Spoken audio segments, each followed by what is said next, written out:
नमस्कार, एक बार फिर से आप सभी का स्वागत है। इस वीडियो के माध्यम से मैं छत्तीसगढ़ के बिलासपुर का एक मामला आप लोगों के साथ शेयर करूंगी। साथ ही हाई कोर्ट का एक जजमेंट भी। कोर्ट का ये फैसला रहा कि एक पत्नी का बाहर किसी व्यक्ति के साथ अनैतिक संबंध था, नाजायज संबंध था, जिसके आधार पर पति ने तलाक की मांग की थी और कुछ सबूत भी कोर्ट के समक्ष रखे थे, जिससे ये साबित हो गया कि महिला का आचरण गलत है।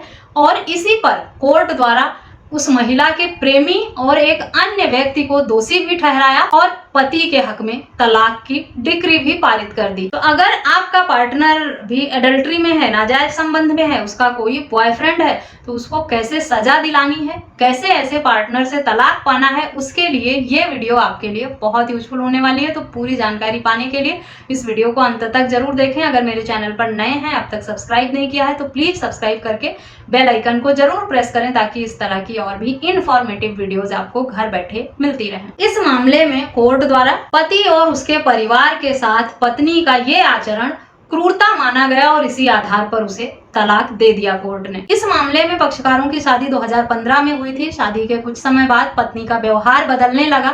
वो पति के साथ और परिवार वालों के साथ अभद्र व्यवहार करने लगी। उसका व्यवहार, बातचीत करने का तरीका सामान्य नहीं था। फिर भी पति ने थोड़ा समय दिया, समझाया बुझाया और बात को संभालने की कोशिश की कि पत्नी बदल जाएगी, सुधर जाएगी, संभल जाएगी और एक दिन सब ठीक हो जाएगा। लेकिन पति के पर्याप्त समय देने के बाद भी पत्नी में किसी भी तरह का बदलाव नहीं आया। उसकी प्रताड़ना बढ़ती गई और जिस तरह से उसका व्यवहार था, उसकी वजह से पति और उसके परिवार को बहुत मानसिक प्रताड़ना झेलनी पड़ी।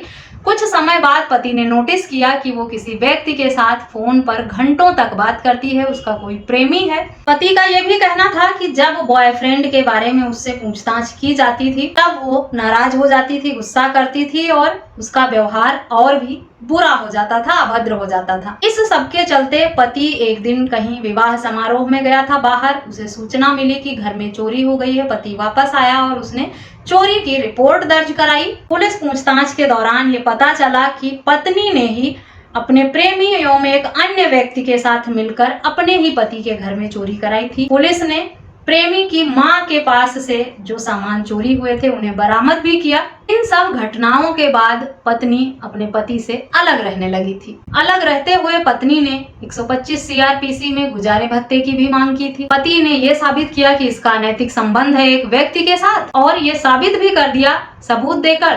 तो पति भरण पोषण देने से बच गया था। पत्नी को मेंटेनेंस का आदेश नहीं हो पाया था, जिसके बाद पति ने क्रूरता के आधार पर तलाक फाइल किया, जिसे फैमिली कोर्ट द्वारा खारिज कर दिया गया था। उसके बाद मामला हाई कोर्ट पहुंचा और हाई कोर्ट ने सारे तर्क और तथ्यों को देखते हुए ये पाया कि पत्नी ही दुष्ट है, उसी का अनैतिक संबंध था और पति और ससुराल वालों को इस तरह से उसने परेशान किया है। प्रेमी के साथ मिलकर चोरी कराई, उसका नाजायज संबंध था और इस ऐसे में प्रेमी और उसके एक मित्र को दोषी भी ठहराया कोर्ट ने और पति को तलाक भी दे दिया क्रूरता के आधार पर। इस जजमेंट का लिंक भी मैं डिस्क्रिप्शन बॉक्स में दे दूंगी, वहां से आप डिटेल में पढ़ सकते हैं, समझ सकते हैं। और शादी बहुत सोच समझ कर करें। दिन प्रतिदिन जिस तरह से विवाद बढ़ रहे हैं परिवारों के बीच में, जिस तरह से शादी में अलग अलग तरह के फ्रॉड निकल के आ रहे हैं। एक एक पत्नी 4-4, 6-6 जगह शादी करती है और सबसे शादी के 6 महीने साल बाद डाइवोर्स लेती है, मोटा मेंटेनेंस लेती है और फिर दूसरी शादी करती है, फिर तीसरी शादी करती है। आजकल तो शादी भी बिजनेस बनती जा रही है, लोगों को ठगने का एक तरीका हो गया है मेंटेनेंस लेना। तो बहुत सोच समझकर जान पहचान में ही शादी करें, जल्दबाजी में शादी का फैसला ना करें और अनजान लोगों के साथ रिश्ते में बंधने की गलती तो बिल्कुल भी ना करें, क्योंकि आपको ये नहीं पता कि कैसे परिवार के साथ आप जुड़ने वाले हैं और आने वाले समय में आपके साथ क्या होगा। कम से कम परिवार को पहले से जानते होंगे, समझते होंगे कैसे लोग हैं, सामाजिक हैं, उनका व्यवहार कैसा है, क्या करते हैं, किस बैकग्राउंड से हैं, तब आप को थोड़ा राहत मिल सकती है। नहीं तो दिन प्रतिदिन इतनी शादियों में दिक्कतें आ रही हैं, इतना मामला कोर्ट में पहुंच रहा है कि शादी के नाम पर लोगों में अब एक डर सा पैदा हो गया है, डर बनने लग गया है। आशा करती हूँ ये वीडियो आपके लिए यूजफुल होगी। वीडियो यूजफुल लगी है तो चैनल को सब्सक्राइब करना बिल्कुल भी ना भूलें, ताकि इस तरह की और भी इन्फॉर्मेटिव वीडियोज आपको घर बैठे मिलती रहें। मिलते हैं नेक्स्ट वीडियो में, तब तक के लिए थैंक यू एंड बाय।